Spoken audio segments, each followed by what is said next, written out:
네, 여러분 안녕하세요. 반갑습니다. 해가 꼴깍 넘어간 지륵 같은 저녁 시간입니다. 저는 쉬는 날이지만 공방에 살고 있는 동물들 밥을 챙겨주기 위해서 잠시 들렀습니다. 들른 김에 이 영상을 찍고 이제 집에 가야죠. 오늘 영상의 제목은 모든 합판에는 앞뒷면이 존재한다는 거예요. 이 합판에 앞뒷면이 존재하든 안 하든 이게 왜 중요하냐. 사실 합판을 만들 때 앞뒷면의 질감이나 완성도를 똑같이 만들어주면 그냥 두께를 이렇게 쓰든 뒤집어 쓰든 상관이 없겠습니다. 근데 대부분의 그 합판에 앞뒷면이 존재하기 때문에 한 면은 좀 깨끗하고 그 반대쪽 뒷면은 좀 이렇게 마감재로 쓰기에 민망한 경우가 많아요. 그래서 그 원목이 아닌 원목이나 집성목이 아닌 합판으로 이제 가구리를 짤 때는 우리가 거기다가 필름을 입히거나 무늬목을 입히거나 오버코트 단색으로 칠을 할 게 아닌 상태에서 마감을 할 때는 항상 이렇게 가구를 짜면 앞뒷면이 다르기 때문에 한쪽 면은 보기가 좋고 일률적인데 앞뒷면이 섞이면서 이게 보기 싫은 부분들이 이제 눈에 띕니다. 사실 이게 저 대부분의 그 제작자나 이런 분들은 알고 있는 그 사실일 텐데 이거 사실 만들면서도 모르면 할 수 없어요. 나는 만들고 마감을 어떻게 하든지 말든지 뭐 필름을 붙이든 칠을 하든지 나는 내 할 바 아니다라고 생각하고 사는 사람들은 이 앞뒷면이 존재한다는 것을 크게 신경 안 쓸 수도 있습니다. 그래서 사실 합판에 앞뒷면이 있다는 것은 사실 어느 때가 되거나 또는 뭔가 그 차이를 느끼는 그 어떤 그 이미지가 있어야 그 분명한 그 결과에 대한 이미지를 미리 갖고 있어야 그거를 이제 식별할 수 있는데 혹시라도 이 영상을 보고 이게 이런 게 있었단 말이야 하는 분들이 좀 있어서 앞으로 여러분들이 제작하는 그 가구의 완성도가 좀 높아지기를 좀 바라는 마음에서 이 영상을 남기는 거예요. 사실 제가 직접 만드는 과정을 찍어서 보여드리면 좋은데 이게 한 손으로 만들고 한 손으로 카메라 들고 또는 카메라를 장치해 가면서 만들 수 있는 사실 정신적인 여력은 좀 부족합니다. 그거는 좀 그런 부분은 좀 이해해 주시고 제가 만들 때는 만들 때 집중해야 되고 하기 때문에 중간중간에 카메라를 한번 찍어볼까 이런 생각을 여러 번 해봤지만 사실 선뜻 그게 잘 되지 않아요. 그래서 혹시라도 직접 보여드리지 못한 점들 아쉽게 생각하는 분들이 있으면 앞으로 기회가 전혀 없는 것은 아니니 지금 이 현실은 좀 이해를 해주시길 바랍니다. 그리고 이 여러분들이 지금 보고 판단해야 될 사진, 제 개인 블로그에 올려놓은 사진을 제가 여기 더보기 그 란에 링크를 달아 놓을 거예요. 그러니까 최근에 제가 만든 장을 하나 보시고 판단해 보시기 바랍니다. 서울의 뭐 업소에 이제 제가 제작해서 갖다 드린 거고요. 이 업소의 어떤 공간에 이거를 맞추느라고 모양이 조금 어딘가 좀 이건 왜 이 부분은 왜 이러지라고 생각되는 부분이 있을 수도 있습니다. 하지만 요점은 그게 아니고 왜 합판에 앞뒷면이 존재하고 그 앞뒷면이 왜 중요한지 그 기준으로 이 영상을 봐주세요. 합판이 앞뒷면이 다른 것은 단가 때문입니다. 그래서 합판이 영어로 뭐냐? 플라이우드죠. 플라이우드. 여러 그 합판에 여러 겹을 이렇게 겹쳐서 만들어서 플라이우드고 여러분 혹시 그 베니다판 하는 말 혹시 들어보셨나요? 요즘 젊은 친구들 물어보니까 모르던데 옛날 나이 좀 드신 분들이거나 그 세대하고 같이 인생을 살아본 분들은 베니다라는 말을 들어봤을 거예요. 베니다판, 합판 베니다판. 그래서 베니다라고 하는 거는 원래 영어의 베니어입니다. 베니어. B-E-R-E-E-R인가? B-E-R-E-E-R. 이것도 더보기란에 플라이우드 베니어를 스펠링을 써드려야 되나?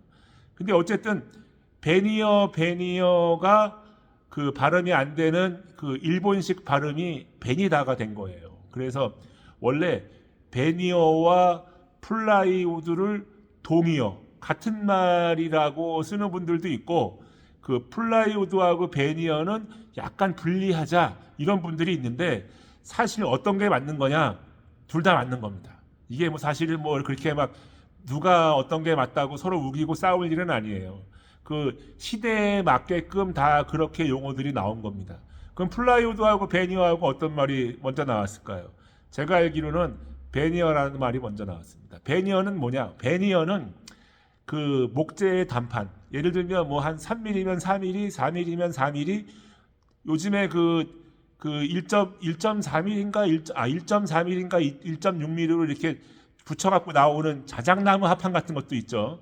자작나무 합판도 우리가 이제 그렇게 똑같은 수종의 나무를 계속 이렇게 적층해서 붙이는 그런 것, 내가 원하는 두께가 나올 때까지 붙여서 나오는 붙여서 만드는 자재를 우리가 베니어라 그러고, 플라이우드는 뭐 각각 두께를 좀 다르게 해서 겉과 속이 다른 수종을 섞어도 되는 뭐 이런 거. 그래서 베니어는 원목 단판을 붙인 것이기 때문에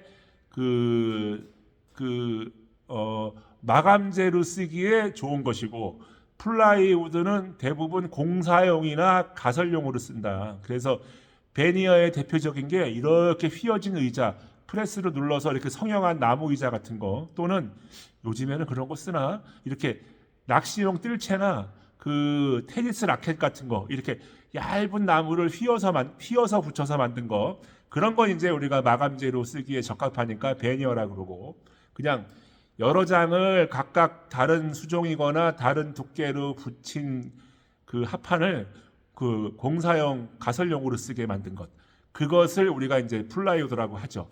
약간 분리할 수 있지만 그거를 동의어라고 인식하는 분들 그 말씀도 사실 우리가 그 맞는 거라고 봐야 합니다. 그래서 좀 전에 말씀드린 대로 그거 가지고 누구 말이 맞다고 우기거나 싸우진 마세요. 그래서 그 앞으로 여러분들이 그 지금까지 보지 못했거나 관심 없던 분들도 합판에 양면이 존재한다는 거, 앞뒷면이 존재한다는 거를 이제부터는 이 영상을 보고 나면 그게 이제 보이실 거예요. 그래서 이런 질문을 하신 분이 계세요. 혹시 그 합판 이렇게 붙이는 걸 다이꼬바리라고 하지 않아요? 그래서 다이꼬바리는 여러분 일본 용어지만 이게 과거 우리 선조들은 쓴 적이 없이 일본에서 받아들인 기술이니까 그냥 일본어를 그냥 쓰는 건데, 다이꼬바리는 예를 들어서 이제 우리가 술잔 또는 뭐 책장을 짜는데 두께가 뭐 한 4cm 돼야 된다. 그러면 양쪽에 3mm, 3mm, 5mm, 5mm 합판 같은 걸 이렇게 붙여서 속을 비게 하고 그 필요한 선반의 테두리만큼을 각재로 이렇게 붙이는 거예요. 그러면 내가 원하는 두께의 크기는 다 얻을 수가 있지만 속은 비어 있는 겁니다. 그러니까 이게 두드려 보면 텅텅텅텅 소리가 나니까 다이꼬바리 하는 거는 표가 나죠. 다이꼬바리의 장점은 뒤틀림이 적고 무게가 가볍다는 것이에요. 그래서 선박용, 요트용, 뭐 이렇게 그 캠핑카용 이런 걸로 쓰기에는 그 다이꼬바리가 최고의 기술인 것입니다. 그래서 경첩을 달아야 되거나 손잡이를 달아야 되거나 못을 박아야 되는 자리는 그렇게 속이 텅텅 비어 있으면 고정이 안 되니까 그런 부분만 따로 정확하게 계산을 해서 그런 부분만 따로 이렇게 안에 그러니까 목재를 이렇게 채워놓고 만드는 경우가 많죠. 그래서 그 위에 무늬목이나 아니면 또 호마이카나 이런 필름이나 또는 멋진 그 도료로 이렇게 마감하는 이런 게 정말 기술입니다. 요즘에 자작나무 합판, 고무나무 합판 이렇게 불필요하게 무거운 걸로 캠핑카나 이 뭐 우리나라의 요트 문화가 아직 없습니다. 적습니다만 많지 않지만 캠핑카가 그 줄을 이루는데 거기에 자작나무 합판이나 그 무거운 고무나무 합판을 쓰는 거는 사실 저는 개인적으로 좀 고개를 갸우뚱하는 거예요. 저 무거운 걸로 저렇게 많은 장을 짜면 그 무게가 얼마나 가중되겠는가. 사실 다이꼬바리의 장점은 그 무게를 현저하게 줄이는 것입니다. 그리고 과거에는 플라이우드가 용부, 즉 12.7mm가 넘는 게 거의 없었고 코어 합판도 개발되기 전이에요. 그러니까 MDF조차도 막 20mm, 30mm 넘어가는 게 거의 없었기 때문에 다이꼬바리 기술이 없이는 그런 거를 이제 만들어낼 수 없었던 것이죠. 그래서 과거에는 대부분의 그 두꺼운 장들은 전부 다 다이꼬바리를 해서 만들었어요. 아까 말씀드린 대로 무게도 가볍지만 뒤틀림에도 강하다. 그래서 그 다이꼬바리 기술이 굉장히 좋은 기술이었습니다. 그래서 요즘에는 그 속에 들어가는 나왕 각재나 또는 다루기나 이런 것들이 다 대패질이 사면대패가 나와서 아니 사면대패가 되어서 정제로 나오지만 옛날에는 그 각재들이 대패가 안 돼 있는 상태에서 나온 게 많기 때문에 그거를 기계를 활용하든 손대패를 꽉 꺼내서 내가 원하는 정제 똑같은 두께를 빼내는 그런 것들이 기술이었던 거예요. 그래서 제가 언제 곧 다른 영상에도 그런 얘기를 할 건데 현장에서 일하는 목수들은 시간이 돈이기 때문에 옛날 기술 필요 없고 오직 기계로만 잘 작업하면 된다 이렇게 주장하는 목수들이 덜어 있어요. 물론 틀린 말은 아니죠. 하지만 그들이 얘기하는 기계는 끽해봐야 마이타소, 각도 절단기, 그 다음에 테이블소, 뭐 그리고 그냥 한두 가지 더해요. 나머지는 다 에어공구로 그냥 푹칵 탁칵 이렇게 쏘는 거죠. 아무리 세상이 그 기술이 발달해도 그런 허접한 에어공구, 전동공구 이상으로 발달한 시대에 그런 기계 쓰는 것들을 우리가 기술이라고 보냐? 그렇지는 않아요. 이건 냉정하게 우리가 생각해야 됩니다. 옛날 기술이 그대로 쓰이는 분야가 있다면 아무리 세상이 변해도 고대 기술이 그대로 쓰이는 게 있다면 그게 뭐 의학이나 뭐 목공이나 이런 거에 일부가 있을 거예요. 옛날 기술이 없어질 수가 없어요. 우리가 새롭게 개발하는 거는 일부 팁이 있는 거고 공구가 좀 발전하는 것 뿐이지 그 나무의 그 본래의 그 성질과 그 각도, 비율 이런 거는 이미 300~400년 전에 다 나온 거예요. 우리가 할 게 없다고. 이건 제가 나중에 따로 영상에서 한번 또 다뤄서 강조를 해드릴 건데 어쨌든 오늘 영상 합판의 앞뒷면이 존재한다. 그래서 핀란드산 자작나무가 거의 유일하게 앞뒷면이 거의 같았어요. 그래서 그거를 마감재를 많이 썼고 1.4mm씩 이렇게 붙인 단면 자체의 모양이 그래도 그게 보기가 좋고 아름답기 때문에 자작나무 합판이 인기가 있었죠. 하지만 그 핀란드산 자작나무의 그 최고급 등급은 우리나라에 거의 들어오지 않았어요. 뭐 BB 등급 정도 들어온 거를 탑이라고 하는 건데 사실 그 핀란드에 좋은 걸 다 쓰고 자국에서 좋은 걸 쓰고 이제 그 중에 그 다음 등급부터 우리한테 이제 보내준 건데 그 이후로 핀란드산 자재가 그러니까 생산이 적어지고 가격이 그 원래 처음부터 높았기 때문에 이후에 뭐 러시아산이나 이런 게 들어오면서 양쪽 끝은 자작나무를 붙이고 가운데는 뭐 다른 나무를 붙이든지 해서 비용을 절감시키고 무게를 좀 줄이고 했는데 그 안에 여러분 이거 이제 혹시라도 상식적으로 한번 알아두십시오. 이 풀로 이 나무를 적층을 할 때 예를 들면 페놀이나 포르말린이 들어간 수지를 쓰는 것과 멜라민 수지가 들어가서 붙여지는 것과는 이게 사실 다 좋은 건 아니지만 그래도 맹독성, 그러니까 독성이 좀 많은 것과 약간 친환경적인 걸로 이렇게 분리가 되는 거예요. 그래서 그런 거를 영업 다니는 친구들한테 제가 물어봅니다. 이게 어느 나라 어느 째고 가격은 둘째 문제고 어느 나라 어디 째고 그리고 그러니까 어느 나라 어디 제품이고 이거를 붙일 때 어떤 걸 썼는지 아느냐 이렇게 물어보면 잘 모른대요. 근데 그런 걸 모르면 어떻게 파냐는 거야. 멜라민 수지를 썼으면 좋은 거니까 훨씬 더 영업에 유리하니까 강조해야 되는 것이고 포르말린이나 페놀 수지를 썼는데 그거를 본인들이 말을 안 하는 못하는 모르고 있는 거는 모르는 게 아니라 그 숨기는 거 아니냐 이렇게 보는 거예요. 그래서 그나마 가장 좋은 자재인 자작나무 합판조차도 좀 등급 낮은 것들이 수입되면서 앞뒷면의 모양이 상당 부분 이제 좀 차이가 난다. 그래서 동그란 그 패치가 붙어 있는 거, 옹이 떨어져 나간 부분에 다른 패치를 붙이고 이런 거는 사실 뭐 보기 싫어도 할 수 없는 건데 이 일반적인 우리가 공사용으로 쓰는 흔히 나왕합판, 미송합판, 그 다음에 이제 요즘에 인테리어 마감재로 많이 사용되는 낙엽성 합판, 우리가 라치합판이라고 부릅니다. 그러니까 일반 그 나왕합판, 그 다음에 미송합판, 그 다음에 낙엽성 합판. 제가 이번에 그 제 블로그 사진에 여러분들이 보게 되실 거는 그 낙엽송 합판으로 만든 거예요. 사진 보시면 낙엽송 합판인 게 아마 알아보시는 분들 계실 거고, 일반 낙엽송의 그 붉은 빛이 아니라 갈색, 밤색, 검은 빛이 나는 그 염료가 발라진 건데, 사실은 그 염료를 어떤 걸 썼는지 제가 공개해 드리면, 일단 독일의 비오파사의 이탈리안 앤티크 오일입니다. 사실 그냥 일반 그 오일 스테인 뭐 이런 수용성 스테인 이런 것들은 시중에 많이 있어요. 근데 앤티크 오일을 만드는 회사는 그렇게 많지 않습니다. 그 비오파라는 그 독일계의 페인트 회사가 만드는 여러 가지 오일 중에 앤티크 오일은 그거 한 색상이고, 지에스터라고 또 독일의 그 더 후발주자인데 나름대로 참신한 회사가 하나 있었는데, 물론 국내에는 유통이 안 되고 있어요. 제가 조그만 거 몇 통 갖고 있는 것 이렇게 전부인데, 그 앤티크 오일이 비오파사에서 한 세 종류쯤 나왔어요. 뭐 예를 들면 뭐 무슨 앤틱, 브라운 앤틱, 그린 앤틱 뭐 이런 식으로. 하지만 이거를 내가 원하는 때 다 구할 수가 없으니까 그나마 안정적으로 유통이 되는 게, 오랫동안 제가 지켜봤지만 안정적으로 공급이 가능한 게 비오파 앤틱 오일입니다. 그래서 이게 굉장히 좀 고형분이 많은 검은색에 가까운 오일인데, 혹시라도 이거를 투명과 희석을 하거나 또는 투명 베이스를 먼저 바르고 염색을 하면 색이 옅게 나오고, 그래서 이거는 이제 한두 번 작업을 해보면 여러분들이 그 진함과 흐림은 그 조절이 가능할 거예요.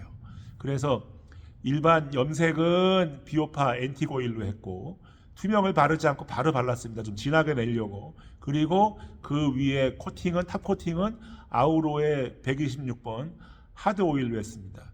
그 일반 파키드 오일이나 또는 오일의 락스나 좀 더 하드한 오일류가 있으나, 글쎄 이거는 그냥 와인병을 몇 개 전시하고 와인잔을 걸어놓고 뭐 이 정도를 쓸 수 있는 이제 업소기 때문에 그렇게 단단한 코팅은 하지 않았고, 비오파사의 이탈리안 앤티크 오일로 염색을 하고, 그 닦아내는 과정으로 그 농도를 제가 손으로 조절을 했죠. 그 위에 이제 그 아우로 126번 하드 오일로 마감한 것입니다. 자, 그러면 여기서 앞뒷면이, 왜 합판의 앞뒷면이 중요한지 말씀드릴게요. 낙엽송 합판은 일반 나왕 합판이나 미송 합판에 비해서 가격이 좀 더 높은 마감 그 합판이에요. 하지만 얘를 이렇게 벽에 붙여서 이렇게 마감을 하는 데는 아무 지장이 없습니다. 왜? 좋은 쪽 한 면만 보이면 되니까. 하지만 얘를 가구를 만든다 그러면 얘기가 달라져요. 물론 눈높이가 안 돼 있는 분들은 그냥 앞뒷면 구분 안 하고 막 만들든지 말든지, 그거는 니들이 알아서 하고, 우리는 그게 가려지니까, 예를 들어서 그 장을 짤 때, 가구를 만들 때 내가 원하는 두께가 뭐 20이거나 25거나 이렇다면, 제가 이거는 지금 그 대략 한 20에서 21mm 정도 나오게 두께가 나오게 만들었는데, 21mm, 20mm짜리를 그냥 재단해 갖고 만들면 앞뒷면이 존재하니까 한쪽은 18mm고 한쪽은 5mm로 똑같이 재단해서 이렇게 붙인 거예요. 18mm와 5mm를 붙인 거예요. 그러면 대략 한 23mm가 나와야 되는데, 얘를 이렇게 생산 과정에서 브러쉬를 쳐서 이렇게 고리지게 만들기 때문에 18mm는 16이 나오고 4.7mm, 그러니까 원래 4.7이나 5.3이 나와야 되는 거는 그 4mm가 나와서 이렇게 붙이면 대략 한 20mm 정도가 나옵니다. 그러면 차라리 9 두 장을 붙이거나 12, 11을 붙이거나 15, 15를 붙이거나 이렇게 하면 되지 않냐는 거. 똑같은 두께의 나무를 이렇게 붙이면 되지 않냐 그러는데, 여러분 이렇게 해보십시오. 9를 붙인다. 그러면 9가 둘 다 얇기 때문에 이게 다 이렇게 밴딩이 많이 되어 있는 상태가 돼요. 그렇게 붙여. 그러면 이거를 풀을 발라야 되잖아요. 그래서 가급적이면 한쪽 두께라도 좀 이렇게 힘이 적은, 밴딩이 적은 최대한 두꺼운 걸 쓰고 한쪽을 얇은 걸 붙이라는 거예요. 그러면 이 얇은 게 휘어 있어도 이게 두꺼운 게 잡아주고, 두꺼운 게 곧으면 이 얇은 게 들어가서 덜 휘고 잘 붙어 있는다는 거예요. 그럼 이걸 두 개 붙일 때 풀을 바르냐? 여러분, 풀 바르지 마세요. 풀을 바르면 단단하게는 고정이 될지 모르죠. 하지만 이 풀이 서로 당기는 힘이 달라요. 얇은 목재와 두꺼운 목재가 서로 당기는 힘이 다르기 때문에 더 이렇게 바가지질 위험이 있습니다. 그래서 예를 들면 뭐 가구 뒷판재나 기타 등등 이런 걸 쓰기 위해서 뭐 MDF 6mm에다가 무늬목을 붙이면 이렇게 휘어버립니다. 왜? 무늬목을 붙인 자리에 본드가 당겨버리니까 나무가 이렇게 휘어버리는 거예요. 그러면 양쪽을 다 붙이면 이게 좀 펴져요. 다만 한 면 붙이는 것과 양면 붙이는 거는 딱 돈이 2배가 들기 때문에 고려해야 될 것들이 있다는 거예요. 그래서 왜 한쪽은 두껍게 붙이고 한쪽은 얇게 붙이냐, 밴딩을 최소화하게 하는 거예요. 그래서 예를 들면 여러분이 300에 뭐 900짜리가 필요하다, 몇 개가 필요하다. 그러니까 레이어 설계를 해서 최종 재단 치수를 뽑고, 그게 만약에 300에 900이면 딱 가로 세로 10mm씩 10씩 해서 320에 920 이렇게 미리 재단을 하는 거예요. 그래서 걔를 얇은 쪽에서 두꺼운 쪽으로 이렇게 타카를 찍죠. 실타카 말고 핀타카를 찍어야 돼. 실타카는 힘이 없으니까 손으로 당기면 빠져요. 풀 안 바르면 그렇다고. 그래서 핀타카로 때릴 때 낙엽송 합판은 색깔이 짙고 이렇게 골이 많기 때문에 생각보다 타카 자국이 잘 보이지 않습니다. 그러니까 얇은 쪽에서 두꺼운 쪽으로 핀타카를 그냥 찔러 넣는 거예요. 그러면 제가 18mm, 5mm 두 장 붙여서 대략 20mm가 나온다 그랬으니까 핀타카를 20mm 박으면 큰일 나는 거지. 삐져나가니까. 안 삐져나갈 것 같지만 다 삐져나갑니다. 삐져나가지 않으면 적어도 반대쪽에 이렇게 불룩불룩 튀어나와요. 그래서 15mm 정도 되는 그 핀타카를 이렇게 살짝 사선으로 빗못을 박아야 돼. 그러면 300에 900짜리를 이렇게 박으면 타카를 몇 개쯤 박냐? 이렇게 양쪽으로 해서 맥시멈 15개, 20개를 넘기지 않게. 뭐 지나치게 많이 박을 필요 없어요. 그래서 나중에 300에 900이 필요한 건데 320에 920으로 잘랐으니까 나중에 가로 세로 다 10mm씩 두 번 나눠 재단하는 거예요. 한 번 더 재단할 거를 생각을 하고 다시 재단을 할 때 이 핀타카의 핀못이 재단기에 톱에 닿지 않게 살짝 한 3cm 이상씩 안으로 들여서 이렇게 박아주시면 됩니다. 그래서 그러면 왜 더 크게 재단해서 한 번 더 재단을 하느냐? 이게 300에 900을 내가 아무리 정교하게 잘라서 두 장을 붙인다고 해서 아주 그렇게 기가 막히게 붙일 수가 없어요. 그러니까 손이 좀 더 가더라도 한 번 다시 재단을 하라는 겁니다. 재단기에서. 최대한 근사치를 붙여놓고 양쪽 면을 한 번씩 펴내고 길이도 한 번씩 잘라야 이게 정재단이 되는 거예요. 그러니까 손이 많이 가죠. 그냥 한 번 재단하는 게 아니라 두 번을 재단해야 되기 때문에 손이 많이 갑니다. 하지만 여러분이 요구하는 게 집성목이나 또는 자작나무 합판보다 저렴한 자재가 필요하고, 그리고 어떤 낙엽성 합판의 어떤 그런 특유의 질감을 원하면, 나왕 합판이나 코아 합판이나 또는 미송 합판의 질감을 원하면 그렇게 두 번에 걸쳐 작업하시는 거를 제가 이제 조언해 드리는 거예요. 그래서 대충 이제는 설명이 됐을 거예요, 여러분. 그렇게 해서 다 재단을 따로따로 하고 다 해서 이거를 이제 다 조립을 합니다. 조립을 할 때는 조립하기 전에 칠을 먼저 하세요. 이렇게 짜글짜글 칸막이가 있는 장들을 조립을 해놓고 그러니까 칠을 하려고 그러면 시간도 많이 걸리지만 이게 반드시 억결로 문지를 수밖에 없는 경우가 생기기 때문에 이게 좀 더 좀 지저분하게 보일 수도 있어요. 그러니까 조립을 하기 전에 칠을 먼저 다 해. 그러고 조립하는 거예요. 조립 다 해놓고 투명 정도 바르는 건 얼룩이 안 지니까 괜찮아요. 그래서 염색은 다 조립하기 전에 해서 이제 조립을 합니다. 그러면 피스를 받거나 타카를 박아야 되겠죠. 그러면 이미 오일이 발라져 있기 때문에 이렇게 만나는 면에 풀을 바르는 거는 별로 의미가 없어요. 그러니까 혹시 나사못을 받게 되면 얇은 쪽과 두꺼운 쪽에서 약간 두꺼운 합판 쪽으로 치우쳐서 못을 박아야 이게 힘을 씁니다. 그래서 조립하는 과정에서 이 얇은 자재와 두꺼운 자재 가운데를 찔러지게 돼갖고 이렇게 벌어지거나 그런 부분이 생기면 그런 부분만 따로 이렇게 눌러봐서 움직이는 부분이 있으면 핀타카로 쳐서 이렇게 좀 더 보강을 해주세요. 그렇게 조립을 다 해. 그러면 이쁘게 다 형태를 갖췄죠. 그럼 문제는 이 단면, 이 플라이우드의 단면이 이 좀 질감이 다른 거예요.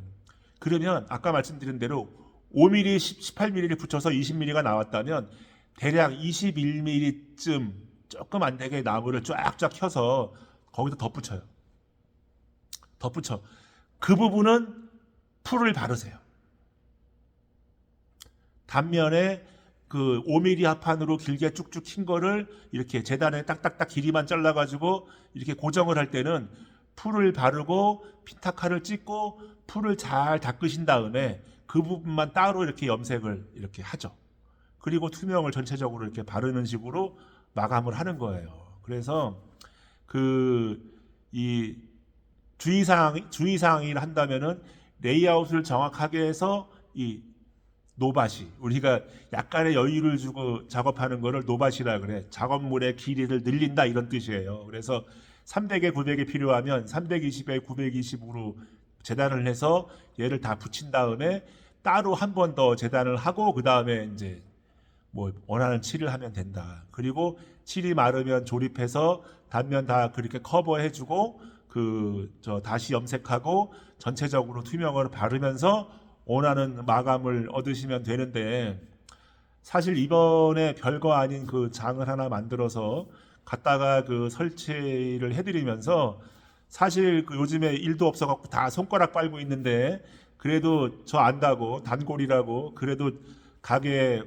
보수하면 수리하면서 저한테 그렇게 다만 몇십만 원짜리라도 믿고 이렇게 일을 맡겨주신 분들께 저는 정말 감사드리죠. 그래서 실제로 그 장소에 가서 가게에 가서 실측을 하느라고 한번 갔다 오고 그 다음에 이제 서울 지나가는 길에 식사하려고 이제 그 집에 한 번 더 들렀다가 현장을 다시 한번 점검하고 혹시 제가 놓친 부분이 있지는 않은가. 그리고 이제 만드는 과정에서 계속 그 가게를 연상해 가면서 그 가게하고 어울릴 만한 것들을 만들어서 이렇게 제작을 하고 그리고 이제 설치하러 가서 얘를 이제 설치를 해드리려고 갔더니 어머 장소가 바뀐 거예요. 아니 그 어느 공간에 딱 맞게 만들려고 다 이렇게 모양 있게 이렇게 만들었는데 막상 가지고 가서 보니까 이게 장소가 달라진 겁니다. 그 사장님은 원래 우리가 계획했던 원하는 대로 해주길 원하는데 거기 직원들이 자꾸 이제 거기다 하시면 안 됩니다. 불편해서. 그래서 결국은 이제 원래 계획이 없었던 동떨어진 곳에 가서 그걸 붙이느라고 좀 더 이제 그 좀 수고를 했죠. 괜찮아요. 우리 만드는 사람들은 가급적이면 사용자 편에 서서 그들의 편의를 봐주고 들어주고 그들이 원하는 대로 해주는 게 가장 좋은 겁니다. 물론 우리가 손해 보는 경우도 생기고 불편함도 따르죠. 보세요. 그거 만드는 비용, 시간 뭐 이런 게 아니고 제가 그 실측하러 갔다 오고 설치하러 갔다 오고 이런 시간을 생각해 보십시오. 그것도 실측할 때나 혼자 가는 거지 설치할 때는 애 하나 데리고 가잖아요. 그 둘이 들기는 좀 무겁지. 들 수는 있는데 멀리는 못 가. 괜히 끙끙거리고 뭐 구르마에 태우고 뭐 하다가 괜히 잡아뜨리면 고장이나 나고 그러니까 아예 그냥 둘이 딱 실어가지고 구르마에다 탁 해가지고 안전하게 싹 갔다 싹 오는 거죠. 그렇게 해서 이제 그 큰 빌딩에 그 지하에 식당가로 가서 그런 거를 설치해야 되는 거예요. 아주 간단한 건데 그렇게 간단하지가 않은 거예요. 그래서 사실 그 왔다 갔다 한 시간이면 그 몇십만 원 제작 비용 받은 거 그 비용도 안 되는 거지 사실은. 그러니까 작업실에서 그거 다 머리 써갖고 재단해서 만들고 한 비용들 사실 그 받은 돈에 비하면 크지 않지만 그래도 우리는 그런 거에 감사하는 거예요. 일할 수 있음에 감사하고 그래도 우리를 믿고 일을 맡겨주는 사람이 있음에 감사한다. 얼마나 이게 감사한 일인지 모릅니다, 여러분. 그래서 제가 오늘 영상에서는 그 플라이우드의 앞뒷면의 그 완성도를 좀 극대화해서 만들 수 있는 거. 다시 말씀드리면 못 알아보는 사람한테는 이거 소용없는 얘기예요. 다만 한 번쯤 그런 거를 좀 고찰해 봤거나 고민해 본 분들한테 사실 이게 손이 조금 더 갈 뿐이지 간단하게 해결할 수 있다.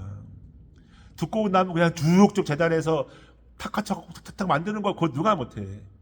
하지만 그 칠도 깔끔하게, 그리고 겉으로 볼 때 앞뒷면 전혀 구분 없이 완성도 있게 만드는 방법을 제가 알려드린 거예요. 그리고 우리는 어떤 걸 머리를 쓰냐면 실제로 그걸 어디에 둘 건지 알았기 때문에 그 종업원들이나 손님들이 보는 방향에서 어느 부분을 좀 더 좋은 쪽으로 이렇게 자재를 돌려가지고 해야 되는지 그것도 우리가 고려해야 되는 사람입니다. 물론 손님들이나 종업원들이 그런 거를 못 알아볼 수도 있어요. 하지만 그 남들이 못 알아본다고 해서 그냥 우리가 손에 잡히는 대로 생긴 대로 흔한 말로 우리가 꿀리는 대로 그렇게 만들면 안 돼. 그거 고민하는 거 돈 안 들어요. 그게 우리가 할 수 있는 최선이고 우리를 믿고 일을 맡겨준 사람들한테 대한 배려라고. 그래서 저하고 이제 그 설치를 하기 위해서 같이 이제 동행해준 우리 그 제자가 딱 보더니 얘도 이제 뭘 느낀 거야. 이제 제가 만드는 걸 보고 그게 설명을 간단하게 해줄 수, 이렇게 복잡하게도 안 했죠. 이게 왜 이래야 되는지 봐라. 이거 쫙쫙쫙 이건 이렇게 해서 이렇게 해야 되니까 이렇게 하면 돼.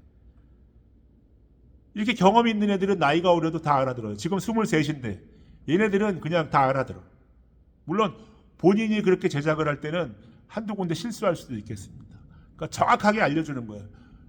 이 노바시를 얼마를 줘야 되는지, 그러니까 여유분을 얼마를 주고 작업하고 해야 되고 타카를 어느 정도 들여야 되고, 나중에 이렇게 손으로 눌러봐서 덜렁덜렁거리는 분이 있으면은 타카로 찍어서 따로 고정을 해야 되고, 타카핀의 길이를 극대화하는 건 좋은데 지나치게 길면 반드시 오류가 생긴다.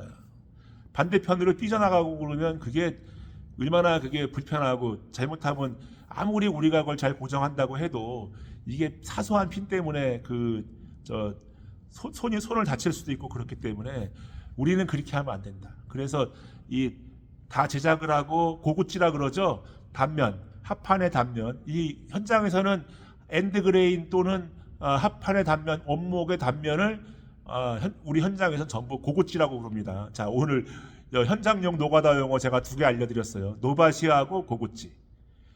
이거 뭐 쓰기 싫은 사람들은 쓰지 마세요, 이런 용어들. 하지만 이런 용어를 잘 이해하면 우리가 좀 더 작업할 때 원활하게 이걸 할 수 있다. 그렇다고 엔드그레인이라고 얘기하면 이게 어느 쪽 엔드그레인인지 알아듣는 사람 현장에 별로 없어요. 단면이라고 그러면 도대체 뭘 얘기하는 건지 모르는 사람들이 있어. 그러니까 서양 말과 우리 말과 또는 이제 일본 말, 노가다 용어, 이 세 가지가 다 알아야 우리가 일할 때 편하다 그랬잖아요. 이해 못하면 세 가지를 다 설명하면 되니까, 다 불러주면 되니까. 다시 설명해드리면 외래어, 영어, 그 다음에 일본 말, 노가다 용어, 순수한 우리말, 이렇게 다 섞여야 된다는 거예요.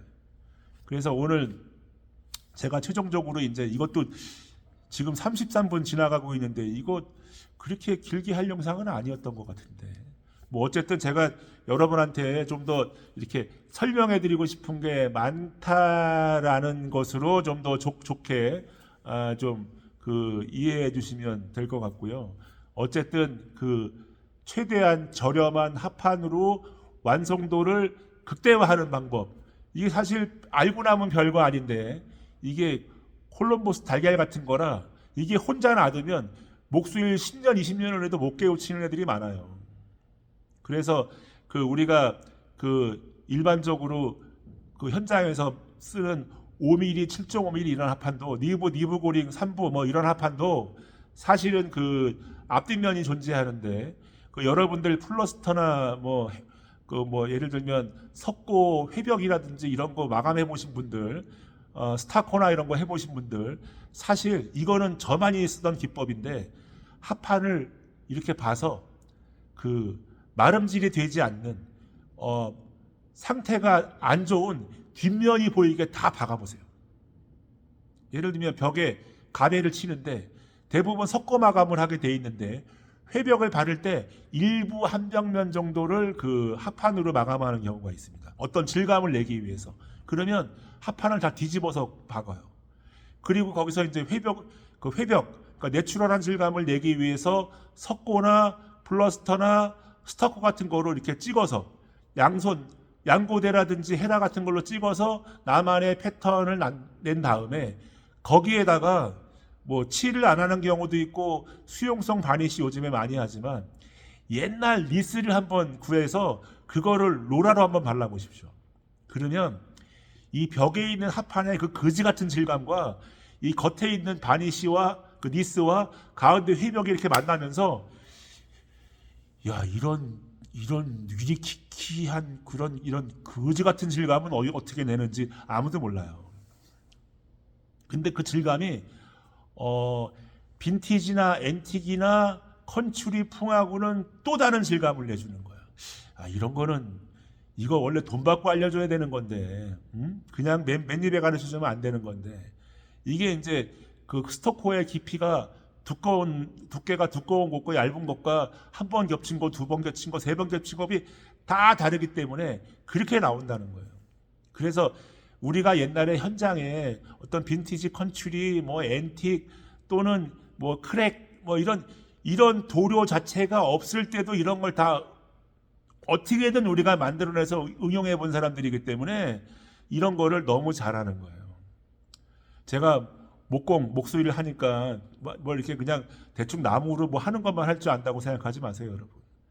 우리가 어지간한 그 현장의 페인트 공이 하는 일들을 다 할 줄 알고 다 해봤고 그리고 우리가 다른 일을 해야지 거기에 매달릴 수가 없으니까 페인트 공들을 다 붙여서 일을 하되 항상 어느 현장에 가도 평생 페인트 공을 했던 사람들이 말로도 못 들어본 이런 질감들 들이대서 우리가 가르쳐가면서 연구해가면서 시공을 많이 했다고. 그래서 국내에 그런 걸 제조하는 그 도료 회사라든지 또는 그 수입품만 전문적으로 좋은 도료를 갖고 와서 수입 유통을 해본 분들은 제 이름 석자를 거의 다 알 거예요. 10년, 20년 만에 전화해서 물어봐도 그걸 어떻게 기억하냐고 내가 물어보면 그때 너밖에 없었다는 거야, 당신밖에. 그런 거 하는 사람이. 네? 그러니까 공장장이나 이런 거 하는 사람들이 저를 기억을 하는 거예요. 다 잊어먹고 살다가 옛날 얘기 더듬어 보면 맞아, 옛날에 그런 사람이 있었어. 이름 기억나. 아, 그게 당신이에요. 어유 반갑네. 이렇게 되는 거예요. 우리가 그런 짓을 왜 했냐? 글쎄, 뭐 좀 실험 정신 아니겠습니까? 앞서가야 되고 뭔가 좀 더 다른 질감을 내기 위해서 항상 이 골똘히 생각하는 그런 것들이 몸에 배어 있는 거예요.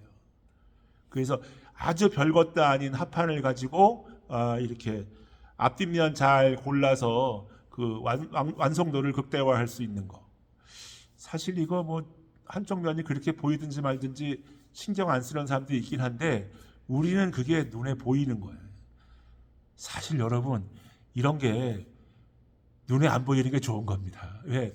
눈에 보이면 정신건강에 해로운 짓을 안 할래야 안 할 수가 없거든. 근데 우리가 말로는 정신건강에 해로운 짓 하지 말자고 이러지만 그 좀 더 좋은 완성도를 내기 위해서 그 머리를 쓰고 기꺼이 거기다가 몸을 바치는 거예요. 그래서 오늘 영상은 합판에는 반드시 모든 합판에는 앞뒷면이 존재한다. 제가 아마 제목을 이렇게 쓸 것 같은데 그 저렴한 비교적 저렴한 합판 물론 뭐 파티클보드나 MDF에 비하면 가격이 좀 비싸지만 그래도 나무 질감을 낼 수 있는 가짜가 아닌 그나마 합판으로라도 그 나무 질감을 낼 수 있는 그 통나무를 집어넣고 막 기계가 동그랗게 돌리면 칼로 쫙 그 사과 돌려 깎듯이 이렇게 깎아서 쭉 펴서 눌러서 만드는 게 합판이잖아요. 비록 그 합판이지만 그것을 가지고 좀 마감에 극대화를 할 수 있다. 양면이 다 보이는 가구나 이런 걸 짤 때 어떻게 하면 그 양면 중에 한 면 그 보기 싫은 거를 좀 보기 좋게 만들 수 있나? 그 영상을 오늘 그 방법을 오늘 이 영상을 통해 이제 설명해 드린 건데요. 이거 여러분들한테 도움이 됐길 바라고 사실 이거 관심 없는 분들은 관심 없는 부분이고 사실 이 얘기를 끝까지 잘 보고도 이해 못하는 분들이 있을 수 있어요. 하지만 여러분들 이 정말 장인이 되고 완성도를 높이고 정말 누구보다 그렇게 뛰어나게 사소한 것도 그렇게 충실하게 일하는 것들은 정말 그게 그분의 실력이고 감각이고 재능이고 정말 그렇게 아무것도 아닌 것까지 그렇게 남들 우습게 보고 지나가는 거 이렇게 자기 몸을 바쳐서 신경 써서 하는 분들 그런 분들이야말로 정말 그 선수라는 거를 제가 알고 보증하겠습니다. 자, 오늘 영상은 여기서 마치겠습니다. 저는 또 여러분들 다른 영상으로 만날 거고 오늘 저녁 아주 잘 보내시기를 바라겠습니다. 영상 마치겠습니다. 감사합니다.